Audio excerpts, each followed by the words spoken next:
Kamu misalnya pingin ke kamar mandi sekarang, waduh, sudah kepingin sampai di sana, ada yang ngantri 3 orang. Oh, itu kalau kamu tidak bisa learning to live together, itu isinya nesu-nesu mesti. Marah-marah, apalagi lama. Sudah ditunggu, tidak keluar-keluar, sudah lama. Didodok-dodok, tidak jawab. Ditunggu lama, ternyata tidak ada orangnya. Oke.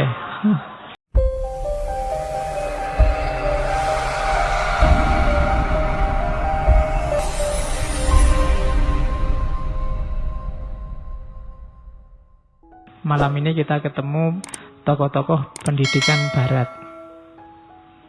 Yang pertama kita angkat, sangat terkenal, teman-teman tarbiyah pasti hafal, yang bergelut di dunia pendidikan juga pasti pernah bersinggungan dengan tokoh ini.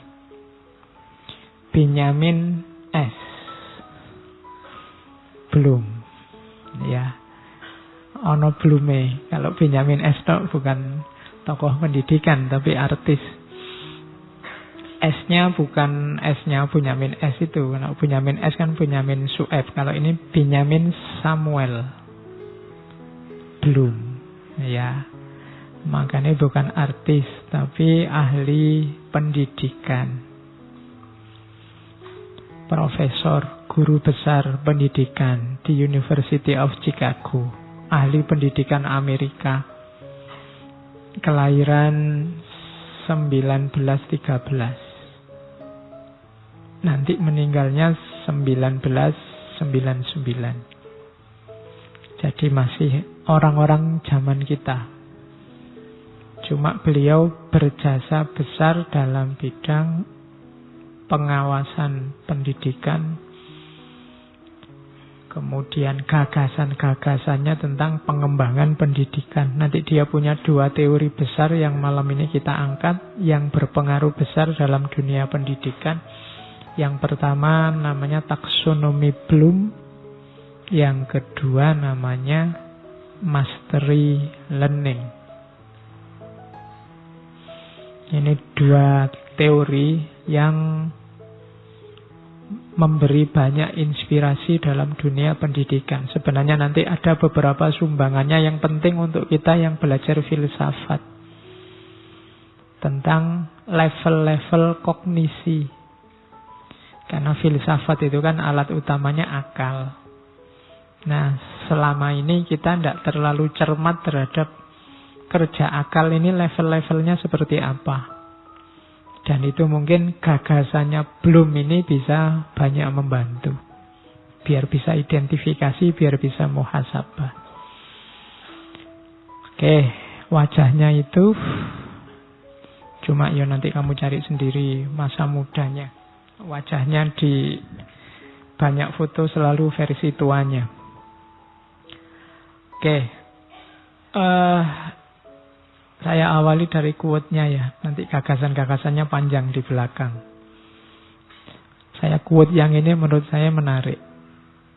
Saya baca langsung Indonesianya. Kita perlu lebih jelas tentang apa yang kita tahu dan apa yang kita tidak tahu. Sehingga kita tidak selalu dibingungkan oleh keduanya. Kalimat pertama ini penting. Kita harus sadar apa yang kita tahu dan apa yang kita tidak tahu. Ini seolah-olah sederhana, tapi hari ini banyak orang yang tidak tahu tapi tidak tahu, tidak ngerti kalau dia tidak tahu. Akhirnya ditanya apa saja jawab. Bidang apa saja ditanggapi. Ini bahaya. Kalau yang sesat cuma dia tidak apa-apa, tapi kalau menyesatkan orang lain itu nguatiri. Caranya biar tidak begitu, harus jelas kamu demarkasi pengetahuanmu. Saya kalau tentang ini tahu. Kalau tentang ini tidak tahu, bukan bidangku. Makanya ada beberapa teman yang sering tanya-tanya ke saya lewat WA, lewat Facebook. Kok tidak tak jawab-jawab, kok lama nggak dijawab. Itu jangan-jangan sudah saya baca, cuma aku belum ngerti. Harus belajar dulu aku juga. Baca-baca dulu. Jangan dianggap aku ngerti apa wae. kadang-kadang dulu Bapak bilang gini lah, kalau dulu aku ya lali, sesinya sudah sampai berapa sesi kita ngaji, yang lama lupa, akhirnya harus tak lacak lagi, tak dengerin satu-satu, ini bagian mana aku ngomong gini ya. Makanya jawabnya suwe kadang-kadang. Karena ya itu tadi, tidak ada orang yang ngerti segalanya itu. Yang tahu segalanya cuma Allah. Setiap orang terbatas. Kalian yang tanya juga gitu. Di antara kesalahan berpikirnya orang, ada kan namanya logical fallacy, itu kesalahan dalam milih otoritas. Yo kalau urusan kesehatan, yo tanya dokter. Kalau urusan apa, tanya ahlinya. Kadang-kadang kalau sudah mengidolakan seseorang, urusan apa saja kamu tanya ke dia. Zaman dulu mungkin di kampung-kampung itu kalau ada orang terkemuka, di tempat saya dulu Pak Kaum, itu orang tanya apa saja ke Pak Kaum. Nanam padinya kapan, kawinnya hari apa. Bahkan sebelum ngelamar, mau ngelamar anak ini itu harus ngadep Pak Kaum dulu.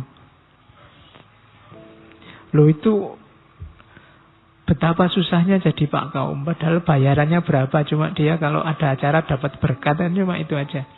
Tapi ngurusi orang sak kampung, urusannya A sampai Z. Nah itu logical fallacy-nya terletak pada kesalahan otoritas ini. Salah milih otoritas. Kalau untuk apa, carilah yang apa.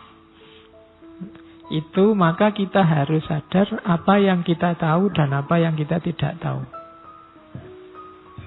Banyak orang yang tidak tahu ngakunya tahu. Atau sebaliknya mungkin ada orang yang tahu tapi ngakunya tidak tahu.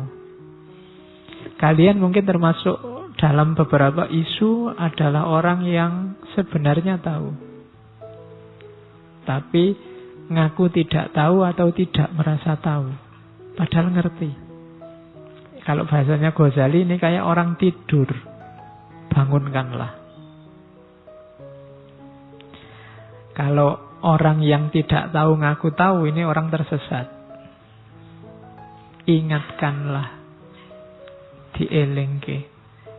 Kalau ada temanmu kok ngabei, opo-opo pengen komentar, diingatkan, sampean itu ahli apa? Ya, serahkan pada ahlinya. Ya. Kan ada ya, idza wusidal amru ila ghairi ahli fantadhir sa'ah. Kalau urusan sudah diserahkan pada yang bukan ahlinya, tunggu saatnya. Nah, ini kalimatnya sederhana tapi nyenggol. Tunggulah saatnya karena bukan bidangnya. Oke. Makanya jangan tanya pada saya tentang fikih. Fikih bukan bidangku filsafat. Jangan tanya, Pak hukumnya ngerokok apa Pak? Ngono ya Rais. Karena aku filsafat, ya bisa tidak. Pinginnya gimana? Mau dibikin halal ya iso, dibikin haram ya iso, dibikin makruh ya iso. Lah kan takok ahli filsafat tentang hukum. Tanyanya ke ahli fikih kalau tanya tentang hukum. Oke, jadi kalimat yang pertama itu penting. Jadi bikin demarkasi yang jelas. Kalian juga apa yang kamu tahu, apa yang kamu tidak tahu. Jangan habiskan waktu untuk hal-hal yang kamu tidak tahu. Yang tahu saja, yang kamu urusi, kemudian nambah wawasan sampai kamu tahu, terus baru sibuk di yang kamu tahu. Nambah lagi wawasan sampai kamu tahu, demikian terus. Terus kalau aku boleh memiliki satu harapan tentang pendidikan, untuk pendidikan itu adalah penataan yang sistematis terhadap pengetahuan dasar kita, sehingga apa yang kita anggap kebenaran bisa dijalankan. Ini kalimat kedua juga penting. Apa kemudian tugasnya pendidikan? Yang pertama-tama adalah gimana caranya kebenaran bisa hidup. Yang kita anggap benar itulah yang berjalan. Itu antara lain tugas puncaknya pendidikan. Jadi yang kita anggap seharusnya itulah yang harus jalan. Mungkin dalam hidup kita banyak yang seharusnya jalan tapi tidak jalan. Belajar gimana caranya yang kamu anggap benar, itulah yang terwujud. Itulah yang kamu wujudkan. Jadi tugas pendidikan kalau boleh katanya belum ini. Sisanya sementara apa yang sifatnya tahayul, apa yang sifatnya iseng berarti tidak serius, apa yang sifatnya mitos, dipandang sebagaimana adanya. Ya tahayul, ya anggap saja itu tahayul. Yang iseng anggap iseng, yang mitos anggap mitos. Dia bukan pengetahuan sejati, pengetahuan pasti tentang kebenaran. Tidak digunakan Pak, katanya. Belum, ya digunakan saja kalau kita tidak punya bahan yang lain. Dalam situasi frustasi, putus asa, ya piyen. Kalau tidak ada sandaran, boleh. Jadi ya dijawab dengan takhayul, dijawab dengan mitos, dijawab secara iseng. Kalau tidak ada pengetahuan tentang itu. Sementara kamu belajar buat bersandar biar kamu tidak stres, tidak sumpek, ya takhayul dikit tidak apa-apa lah. Itu bahasa kasar belum gitu. Jadi kadang-kadang kan kita pinjam media-media ini untuk kepentingan-kepentingan kita. Jawaban-jawaban mitos, jawaban-jawaban tidak serius. Kalau pas ditanya tidak bisa kan kita gayanya jawabnya sambil guyon, sambil iseng. Ya tidak apa-apa. Untuk nutupi sementara. Nutupi kebodohan kita. Oke, jadi hidup dasarnya kebenaran. Wujudkanlah kebenaran. Meskipun ya kita terbatas, kadang-kadang ada banyak hal yang tidak terjawab. Jawaban sementara yang sifatnya mitos, takhayul, ya tidak apa-apa. Sampai nanti kita ketemu dengan kebenarannya. Oke, ini kalimat-kalimat awal. Rasanya sangat timur, tapi sebenarnya ini pakai logikanya barat. Nanti saya selang-seling barat timur. Mungkin nanti di satu titik kita akan sadar sebenarnya barat dan timur itu tidak ada bedanya. Entah kapan. Oke. Terus belum ada yang bilang masuk aliran humanistik kalau dalam pendidikan, ada yang bilang masuk aliran behavioristik. Dua-duanya bagus. Aliran humanistik itu punya pandangan bahwa belajar itu adalah aktualisasi diri. Manusia ini punya banyak potensi baik, potensi luar biasa. Nah, yang namanya belajar, pendidikan itu membangkitkan potensi ini loh. Aliran ini namanya aliran pendidikan humanistik. Dalam dirimu itu sudah lengkap kualitas-kualitas kebaikan. Potensi untuk hebat, potensi untuk dahsyat, setiap orang punya. Nah, pendidikan itu biar potensimu keluar. Yang semula hanya potensi, sekarang diaktualkan. Itu namanya pendekatan humanistik. Maka ketika merancang kurikulum, merancang apa yang harus disampaikan, merancang teori apa saja yang harus diceramahkan, konsep apa saja yang harus diberikan, itu dalam rangka mengaktualkan potensimu. Jadi untuk jadi manusia ideal. Manusia ideal itu manusia yang semua potensinya keluar. Oh, itu konsep ini bisa kalian bandingkan, nanti didengarkan rekamannya lagi bagian insan kamil. Kita punya potensi baik yang luar biasa. Nah, pendidikan yang fokusnya untuk mewujudkan, melahirkan potensi baik ini, pendekatannya namanya pendekatan atau aliran humanistik. Tandingannya aliran humanistik ini aliran behavioristik.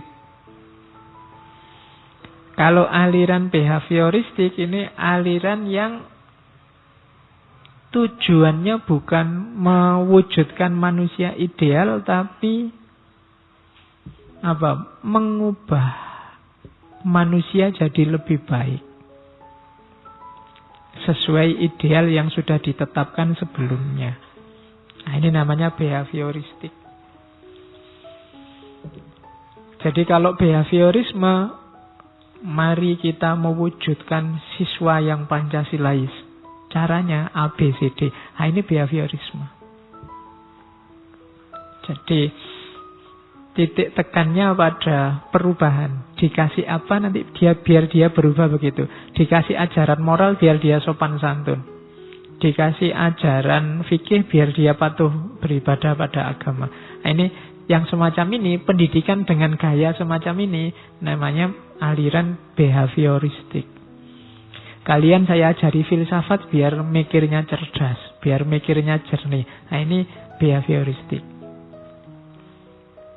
Kalau humanistik, kalian itu punya kemampuan berpikir jernih. Ayo ditampilkan, kayak gini loh. Nah, itu behavioristik. Isinya mungkin sama, tapi asumsinya beda.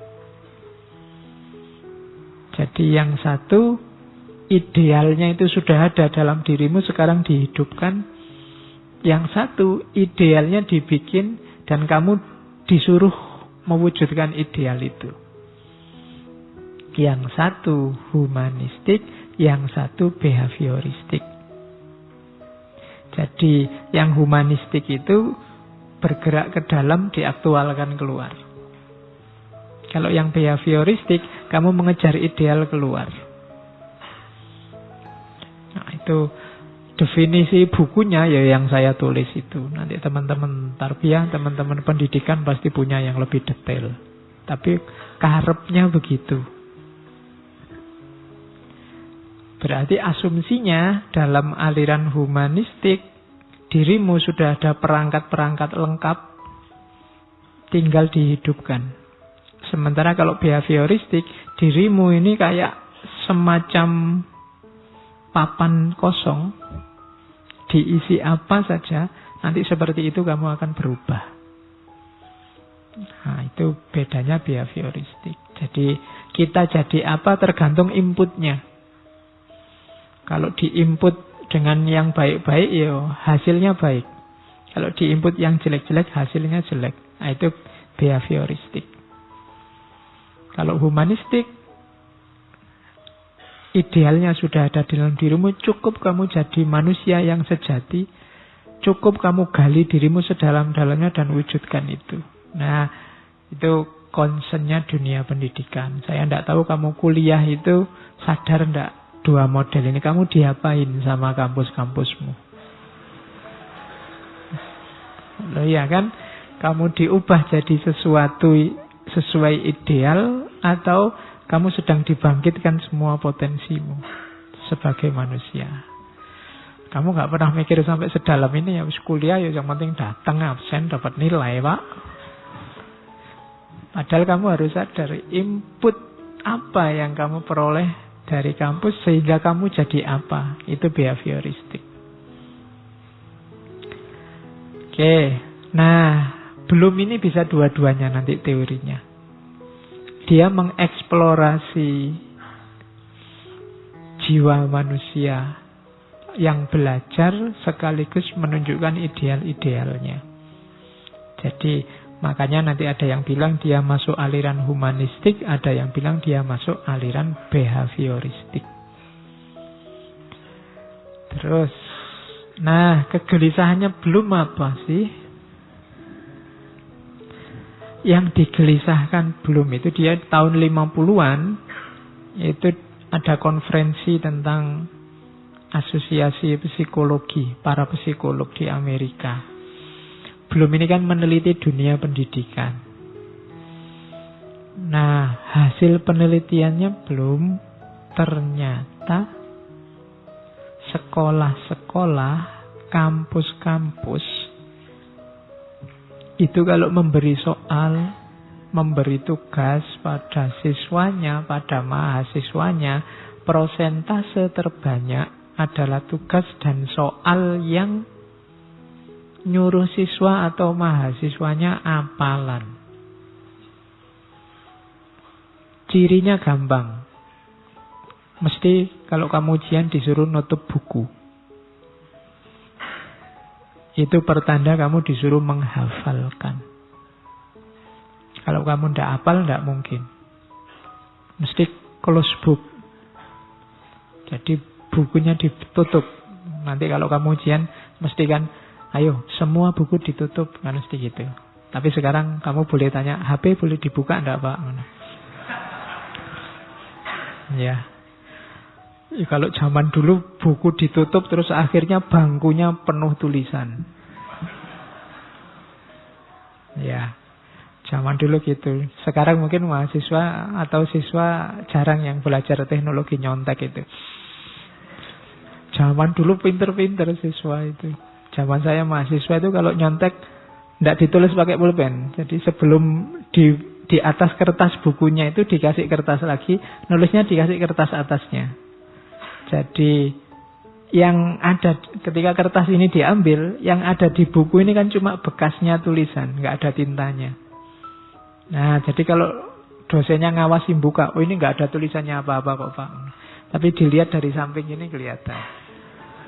Oh, itu kecanggihannya masa lalu. Oke, ya. Kalau yang putri-putri kan gampang, dosennya dimasukkan rok gitu, wis nggak mungkin. Ya. Sampai ada dulu teman saya malah ada yang ditulis di kuku segala, ditulis di tangan lah, ditulis itu macam-macam. Oke. Kenapa sampai segitunya kita melakukan rekayasa untuk curang? Karena soalnya hafalan. Itu hasil penelitiannya belum. Loh, apa salah hafalan? Tidak ada yang salah. Cuma katanya belum. Jenis hafalan, mengingat-ingat, ini level mikir tingkat paling rendah. Tidak salah. Tapi perlu naik kelas lagi. Kalau kelasnya mahasiswa harusnya sudah tidak hafalan lagi.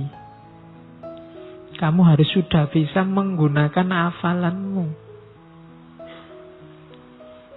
Kalau level-level hafalan itu untuk anak SD yang pikirannya masih bersih, masih jernih, cepat. Kalau kalian wis ora iso disuruh hafalan, potang-panting mesti. Ya kan? Ya, boleh hafalan. Dasarnya memang belajar itu mengingat-ingat, menghafal. Cuma ini level kerja akal yang paling rendah. Cuma niteni kan itu bahasa Jawa nih. Maka perlu naik kelas. Dari situ nanti muncul kegelisahan si belum ini. Wah ini tidak bisa kalau cuma hafalan. Tidak canggih. Jadi nanti teorinya banyak diterapkan di kampus-kampus barat. Jadi perlu model pembelajaran yang cara berpikir lebih tinggi. Tidak sekedar hafalan. Bukan berarti hafalan itu salah. Tapi kurang. Kerja akal tidak optimal. Nah itu dari situ nanti lahir taksonomi Bloom namanya. Ya taksonomi ini bukan monopoli istilah di dunia pendidikan. Taksonomi itu bahasa mudahnya kategorisasi kalau hari ini. Taksonomi itu dari bahasa Yunani tassein sama nomos. Tassein itu klasifikasi, kalau nomos itu aturan. Jadi aturan klasifikasi. Dulu yang mempopulerkan taksonomi pertama itu Aristoteles. Aristoteles itu filosof pertama yang melatih kita berpikir tertib dengan kategori-kategorinya. Ini jenis berpikir taksonomi. Ya kayak kalian misalnya noto buku ya. Ini buku filsafat. Ini buku ilmu kalam, ini buku tasawuf, kamu klasifikasi. Ini kerja taksonomi namanya. Filsafatnya nanti kamu pilih. Ini filsafat yang susah dipahami, ini filsafat yang sedang, ini filsafat yang mudah dipahami. Terus bukunya kamu urut. Ini namanya kerja taksonomi. Aristoteles dulu bikin kategori-kategori. Kalau ini kategorinya waktu, kalau ini kategorinya substansi, kalau ini kategorinya. Itu namanya kerja taksonomi.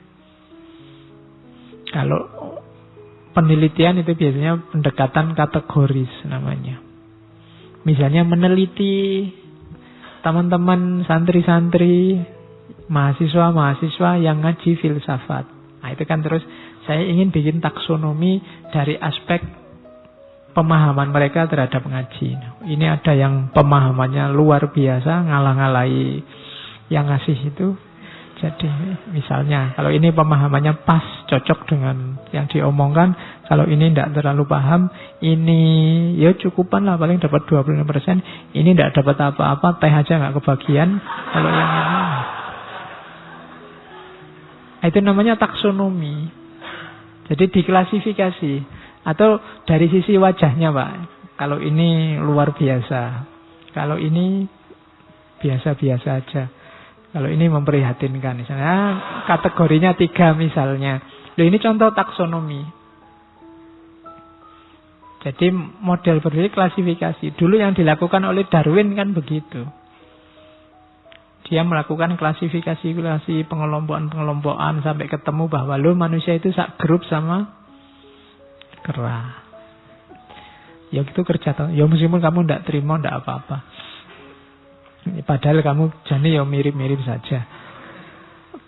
Oke, jadi itu taksonomi namanya. Nah ini belum membuat taksonomi tentang pendidikan, pembelajaran. Jadi ini tujuan pendidikan dirumuskan oleh Bloom dalam ranah-ranahnya. Kita belajar itu apa yang diolah, tujuannya kemana. Selama ini kan kita nggak mikir di situ. Pokoknya belajar itu yo dapat ilmu ngono tok kan. Tapi katanya belum tidak sesederhana itu. Kalau hanya itu nanti manfaatnya kurang. Harus dirumuskan lagi kategori-kategorinya secara lebih detail. Hubungannya sama pikiran kita, hubungannya sama perasaan kita, hubungannya sama perilaku kita sehari-hari. Jadi pendidikan kan tidak sekedar kamu paham terus nulis buku.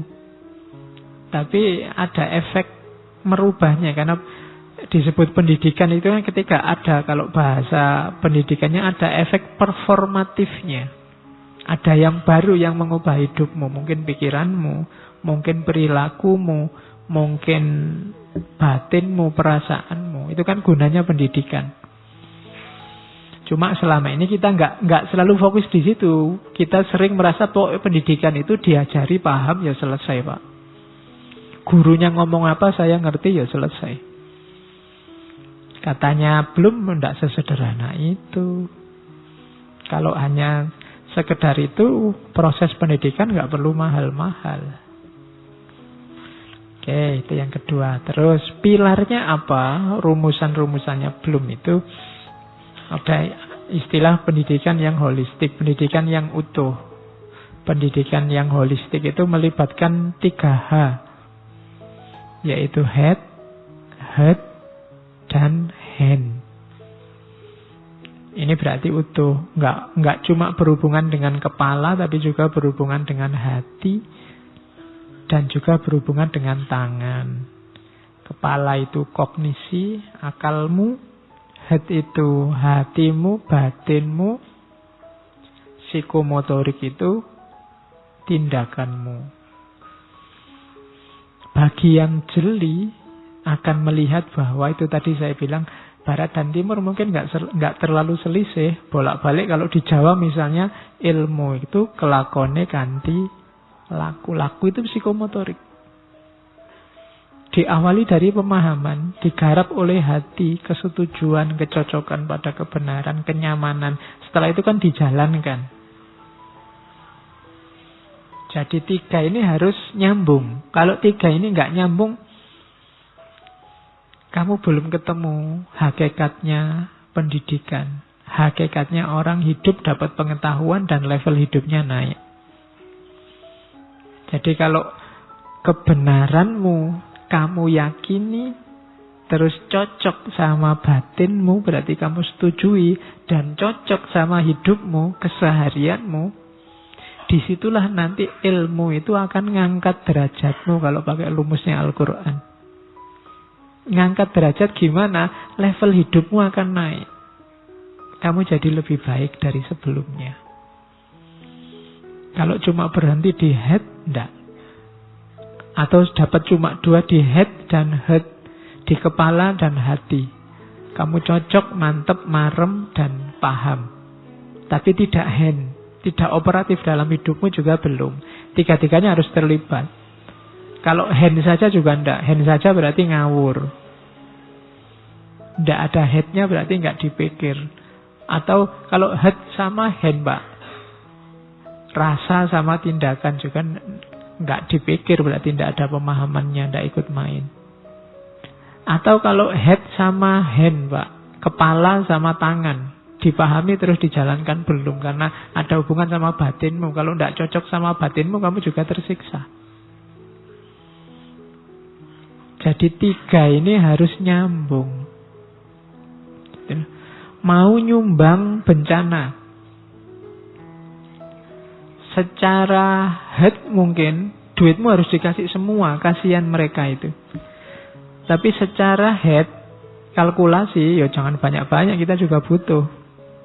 Kan ini 2. Kalau hand, tindakan. Kalau nggak nyampe tindakan, kamu bahas nggak ada gunanya. Akhirnya kamu nggak nyumbang, cuma diskusi. Ya kan? Ini harus jalan semua. Oh ya sudahlah, ya kasihan dia, kasihan mereka, harus dibantu. Cuma ya tidak semua dikasih karena kita juga butuh untuk hidup. Nah, ini kan nyambung. Batinmu marem, cocok sama akalmu, terus jalan. Kalau tidak cocok salah satu, ya tidak nyambung. Handnya penting. Sama kayak orang ngeritik, kalau di masjid itu ya jangan cuma uang kecil lah. Uang besar kan juga tidak apa-apa. Ya tidak apa-apa, Pak, saya uang kecil. Emangnya Bapak nyumbang? Tidak. Ya bodoh wae. Ngeritik tapi tidak nyumbang. Oke, jadi pendidikan holistik itu harus tiga ini terlibat. Itulah nanti antara lain yang menginspirasi lahirnya taksonomi Bloom. Termasuk juga nanti ada dari UNESCO, konsepnya UNESCO juga berpengaruh. Kalau UNESCO sekarang belajar itu kan tidak cuma untuk tahu. Selain learning to know, juga learning to do, dan learning to be. Termasuk nanti ditambah learning to live together. Belajar untuk tahu, kalau sudah tahu, belajar untuk menjalani. Learning to be itu belajar untuk eksis menjadi sesuatu yang lebih baik. Yang terakhir, learning to live together. Belajar untuk hidup bersama. Bukan kumpul kebo loh ya, tapi belajar, ya maksudnya berdampingan sama orang lain. Kalian harus bisa hidup sama orang lain. Pinter, baik, tapi tidak bisa hidup sama orang lain. Tidak bisa hidup sama orang lain itu orang lain selalu tersakiti misalnya. Atau dia selalu merasa tersakiti oleh orang lain, itu sama. Tidak bisa kerjasama, tidak bisa saling bantu dengan orang lain. Berarti perlu belajar lagi. Harus kamu pelajari tekniknya learning to live together. Tapi sebelumnya kamu harus sadar siapa dirimu, learning to be. Dasarnya untuk sadar to know sama to do. Kalau sudah paham, jalankan. Kalau sudah kamu jalankan, dia akan membentuk dirimu. Kalau dirimu sudah terbentuk, baik, belajarlah untuk hidup bareng orang lain. Hidupmu akan utuh. Ini rumusannya UNESCO dari PBB. Jadi kamu belajar apa saja, coba cek ada kontribusinya enggak di 4 itu. Atau paling tidak di salah satunya. Membantumu untuk jadi manusia, learning to be, atau membantumu bisa hidup bareng orang lain, atau nambah pengetahuanmu, atau belajar untuk menjalankan sesuatu. Ngaji ini misalnya mungkin ada aspek learning to know-nya, dapat informasi baru. Learning to do-nya, ada sesuatu yang kamu lakukan. Yo ngaji ini. Ada learning to be-nya, membentuk dirimu jadi lebih baik. Eksistensimu jadi berubah. Dan mungkin termasuk juga learning to live together. Belajar hidup bersama.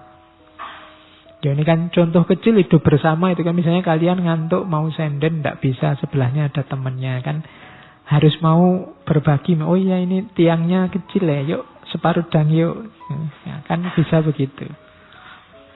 To life together. Kalau kamu tidak hati-hati nanti nyenggol temenmu. Kalau cuma punggungnya yang kesenggol tidak apa-apa, kalau gelasnya